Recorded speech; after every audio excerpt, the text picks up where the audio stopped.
Hey, English learners! Welcome back to the English Brain Podcast, your podcast for real conversation practice and easy English in daily life. And today's episode is a B1 level episode. So if you are an intermediate learner, this is just right for you. I'm Anna. And I'm Jake. We're really happy you're here with us today. Before we dive in, let me ask you something. Do you read in English every day? Or maybe you wonder, does reading really help me learn English faster? Today, we're going to teach you exactly what reading does to your brain.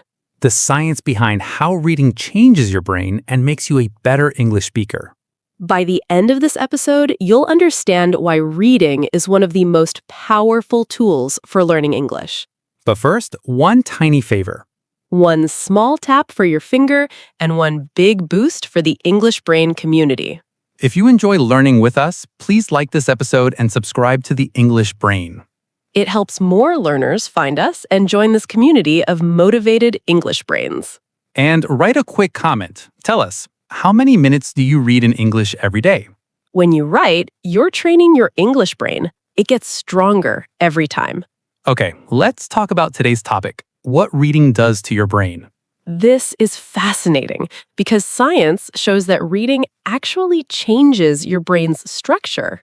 It's not just about learning new words. Reading rewires your brain. So today, we'll explain how this happens and why it matters for English learners. We'll also give you practical tips on what to read and how to read effectively. Let's start with the big question. What happens in your brain when you read?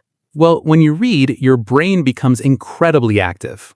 Multiple areas of your brain work together at the same time. First, your visual cortex processes the shapes of letters and words. That's the part of your brain that handles what you see. Then, your temporal lobe helps you understand the sounds of the words. Even when you're reading silently, your brain is processing how words sound. Next, your frontal lobe helps with comprehension and meaning. That's where your brain understands what the words mean and connects them to your knowledge. And finally, your brain stores new information in your memory. So reading is like a full brain workout. Exactly. It's one of the most complex activities your brain does. Now, here's what's amazing. When you learn to read, your brain changes permanently. Scientists call this neuroplasticity.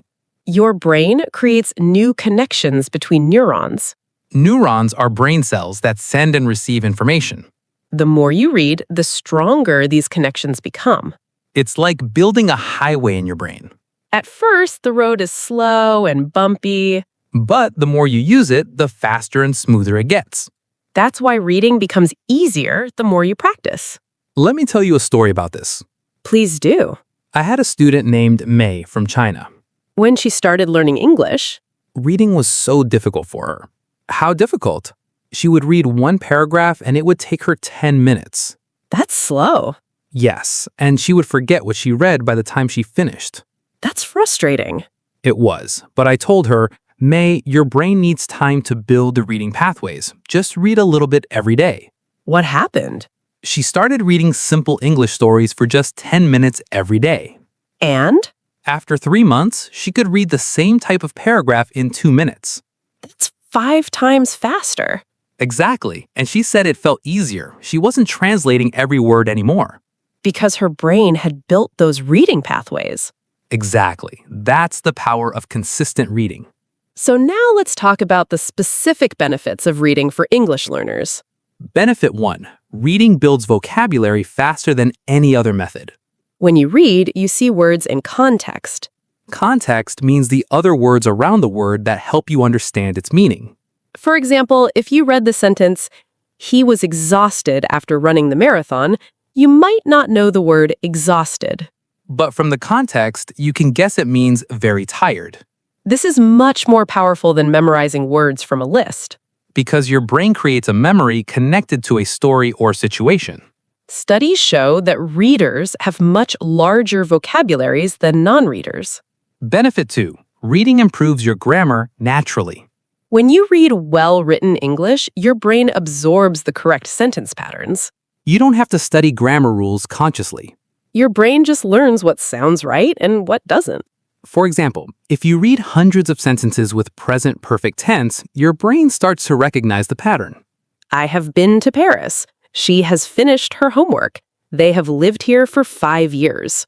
After reading these patterns many times, you start using them naturally in your speaking and writing. Benefit 3. Reading improves your writing skills. This makes sense because reading and writing use similar brain areas. When you read good writing, you learn how to organize ideas clearly. You see how professional writers use punctuation, how they start sentences, how they connect paragraphs.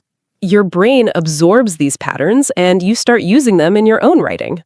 Benefit 4. Reading improves your speaking fluency. This surprises many learners. They think reading is quiet, so how can it help speaking? But remember, when you read, your brain processes the sounds of words. Even silent reading activates the part of your brain that handles pronunciation. So reading helps you recognize correct sentence structures. And when you speak, those structures come to your mind more easily. Reading also helps reduce your need to translate. This is huge for learners. When you first start learning English, you translate every word to your native language. This is slow and exhausting. But when you read regularly in English, your brain starts to think in English. You stop translating word by word. Instead, you understand the meaning directly. Scientists have found that regular readers process language differently in their brains. They activate language areas more efficiently. This means less mental effort and faster comprehension. Now let's talk about what types of reading are best for English learners. Type 1. Graded readers. Graded readers are books written specifically for English learners. They use simple vocabulary and grammar for your level. For example, a B1 level graded reader uses only the most common 1,500 English words. This means you can read and understand without looking up too many words in a dictionary. Popular graded reader series include Oxford Bookworms, Penguin Readers, and Cambridge English Readers. Type 2. Children's books. Don't be embarrassed to read children's books. They use simple language but often tell interesting stories. Books like Charlotte's Web, The Little Prince, or Diary of a Wimpy Kid are great for learners. The language is clear and natural, and the stories are engaging. Benefit 3. News articles. Reading news in English helps you learn current vocabulary and formal language. Websites like BBC News, VOA Learning English, and News in Levels have articles written for different English levels. News in Levels is especially good because they publish the same story in 3 different difficulty levels. Benefit 4. Blogs and social media. Reading blogs, Twitter, or Instagram in English exposes you to casual, everyday language. This is the language people actually use in real life. Just be careful because social media sometimes has grammar mistakes or slang. Benefit 5. Novels and fiction. Once you reach an intermediate or advanced level, reading novels is incredibly powerful. Novels immerse you in the language for hours. You see how characters speak, think, and interact.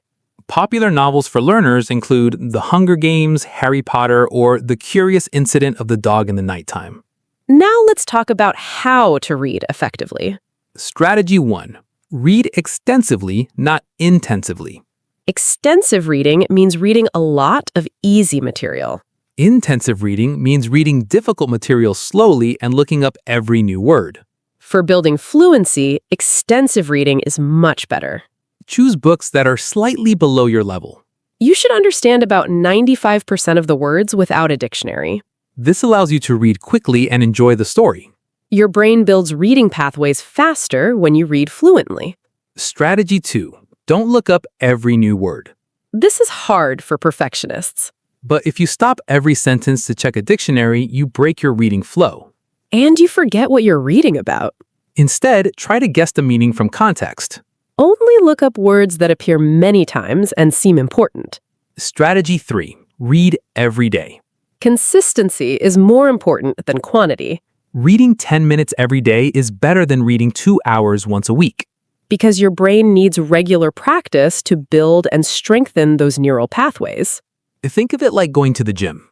If you exercise a little bit every day, you get stronger. If you only exercise once a month, you don't see progress. Strategy 4. Read out loud sometimes. Reading out loud activates even more areas of your brain. It combines visual processing, pronunciation, and listening. This helps your speaking and listening at the same time. You don't have to read out loud all the time, but doing it for 5 or 10 minutes a day is very beneficial. Strategy 5. Read what interests you. This is so important. If you hate sports but force yourself to read sports articles, you won't enjoy it. And you won't continue. So choose topics you genuinely care about. If you love cooking, read recipes and food blogs. If you love technology, read tech news and reviews. If you love romance, read romantic novels. When you enjoy what you read, your brain releases dopamine. Dopamine is a chemical that makes learning easier and more enjoyable. Now let's talk about common mistakes learners make when reading. Mistake 1. Reading material that's too difficult. Many learners think they should challenge themselves with hard books. You'll spend all your time looking up words and feeling frustrated. Your brain won't build fluency. Start with easier material and gradually increase the difficulty. Mistake 2. Reading too slowly. Some learners read every word carefully, analyzing the grammar. But this prevents your brain from processing meaning naturally. Try to read at a comfortable speed where you understand the general meaning. Don't worry about understanding every single word. Mistake 3. Only reading textbooks. Textbooks are important for learning grammar and structure. But they don't give you natural language or engaging stories. You need to read real books, articles, and stories too. That's where you learn how English is actually used. Mistake 4. Reading without a goal. If you just read randomly, you might give up easily. Set a small goal, like read for 10 minutes every day, or finish one book this month. Goals keep you motivated and help you track your progress. Now, let's share our own reading experiences. I'll go first. When I was learning Spanish, I decided to read every day. What did you read? At first, I read graded readers for beginners, very simple stories. Did it help? Not immediately. The first few weeks felt slow and boring. That's normal. But after about a month, something changed. I started to recognize words faster. I didn't have to think about every sentence. Your brain had built those pathways. Exactly. After 3 months, I could read simple novels without a dictionary. And your speaking improved too? Yes, I noticed I was using more complex sentences naturally because I had seen them so many times in books. That's the power of reading. Your turn. When I started learning Polish, I made the mistake of reading books that were too difficult. What happened? I chose a famous Polish novel because I wanted to challenge myself. But it was too hard. Way too hard. Every sentence had 5 or 6 words I didn't know. That must have been frustrating. It was. I gave up after 2 chapters. What did you do? I found children's books and comic books in Polish. And that worked better? Much better. The language was simple, the stories were fun, and I could actually finish them. And you didn't feel embarrassed reading children's books? At first, yes, but then I realized that my goal was to learn the language, not to impress anyone. That's a smart mindset. So, what can you do today after this episode? Step 1. Choose one type of reading material from today that sounds interesting to you. Maybe a graded reader, a children's book, or a news website. Step 2. Commit to reading for just 10 minutes every day this week. Put it in your schedule. Make it a habit. Step 3. Write in the comments. Tell us, what are you going to read this week? When you write it, your English brain goes deeper. You see the words, you feel the structure. And maybe another learner will recommend a good book to you. Our question for you is, do you read in English every day? If yes, what do you read? If no, why not? Write something like, I read blank every day, or I don't read much because blank. Now, a smart challenge for your English brain. Find one easy English book or article today and read for 10 minutes. Notice how your brain feels. Is it tiring? Is it fun? Does it get easier after a few minutes? Pay attention to your brain's experience. If this episode helped you, like it, subscribe to The English Brain, and share it with one friend who wants to improve their English. Every time you do that, you're telling the algorithm, yes, more real English like this, please. And remember, reading changes your brain. It's not magic, it's science. Your brain is plastic and adaptable. The more you read, the stronger your English brain becomes. Thank you so much for spending this time with us. You didn't waste it, you invested it in your English brain. We're really proud of your effort today. This was the English Brain Podcast with Anna and Jake. Keep training your English brain and read something today. Bye, everyone. And now, let your English brain take the next step. Click on the next episode and keep the momentum going.